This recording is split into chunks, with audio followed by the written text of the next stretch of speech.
السلام علیکم ورحمۃ اللہ وبرکاتہ۔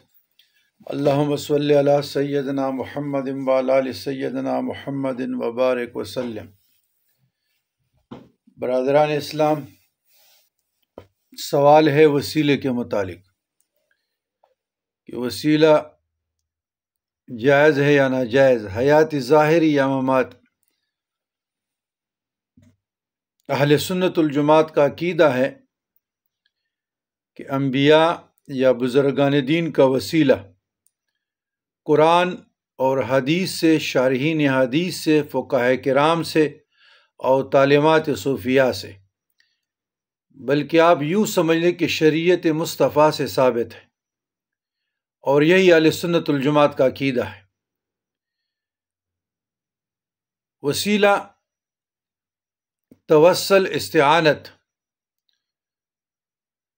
بِإِذْنِ اللہ، مظہر اون الہی سمجھ کر بالکل جائز ہے، وہ حیات ظاہری ہو یا ظاہری نہ ہو، مماتی ہو، یعنی ممات پردے، انتقال، وصال ہونے کے بعد ہو۔ تو بعض لوگ ابن تیمیہ، ابن قیم، ابن رجب حنبلی، عبدالعزیز باز، عثمین اور البانی جیسے لوگوں کی مثالیں دیتے ہیں۔ دیکھیں، یہ قلیل لوگ ہیں اور ان کے ساتھ اکثریت نہیں ہے، یا اپنے فکر میں الگ تلگ ہے، اپنی فکر میں۔ تو یہ اہل سنت الجماعت سے خارج لوگ ہیں، ان کا اہل سنت الجماعت سے کیا تعلق؟ تو 1400 سال سے یہی عقیدہ رہا ہے اور آج تک ہے، اور قرآن مجید فرقان حمید سے وہ وسیلہ ثابت ہے، احادیث مطہرہ سے ثابت ہے۔ تو جہاں قرآن ہو اور حدیث ہو تو وہاں لوگوں کی باتیں ہم کیوں اتنا سر پہ سوار کرے لے لیں؟ آپ لوگوں نے وسیلہ کیا ہے، ابن تیمیہ کا یا کتاب پڑھ لیا اور لوگوں کے پڑھ لیا، وہ اس فکر میں علیحدہ ہیں، الگ تلگ ہیں۔ آپ نے میجارٹی کو دیکھنا ہے، اکثریت کو دیکھیں، مذاہب اربعہ کو دیکھنا ہے۔ اس میں تو فقہ جعفریہ جو اہل تشیع، وہ بھی وسیلے کے قائل ہیں۔ تو ہمارے اہل سنت الجماعت کا متفق علیہ عقیدہ ہے۔ آپ اس پہ کتابیں پڑھنا چاہتے ہیں تو شواہد الحق آپ لے لیں تو وہ پڑھیں، یا اہل سنت الجماعت کے جو تفاسیر ہیں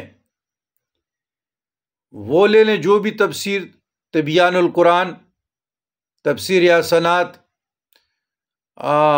ضیاء القرآن، ابھی عربی کا تفسیر ڈاکٹر طاہر القادری کی بھی آئی ہے،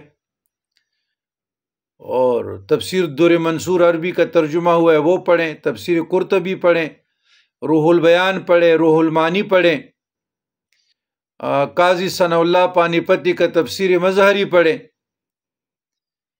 تو بہت تفاسیر کے، معرف القرآن مولانا ادریس کاندلوی کا پڑھیں رحمۃ اللہ علیہ، معرف القرآن مولانا محمد شفیع کا پڑھیں، تفسیر حقانی پڑھیں، تفسیر حقانی پڑھیں۔ تو بہت تفاسیر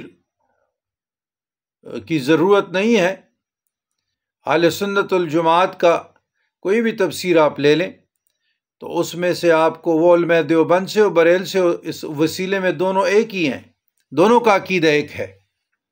ذوات صالحہ، اعمال صالحہ کے دونوں قائل ہیں۔ ذوات صالحہ یعنی نیک، ذوات صالحہ یعنی نیک وجود کا واسطہ اللہ کو دینا، اعمال صالحہ کسی ولی کے تبرکات یا اس کے نیک اعمال کا واسطہ اللہ کو دینا۔ اگر کوئی نہیں بھی لینا چاہے تو نہ دے، کوئی ضرورت نہیں ہے۔ لیکن اہل سنت الجماعت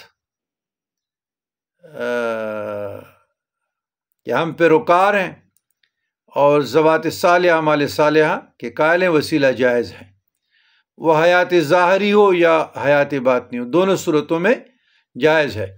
اور انشاءاللہ تعالیٰ یہ میرے ویڈیو کے اوپر ابھی ہم نے کافی سلسلہ شروع کیا مکمل ریفرنس کے ساتھ، باقاعدہ مضمون بھی آ جائے گا، اس سے آپ لوگ مستفید ہو جائیں۔ والسلام۔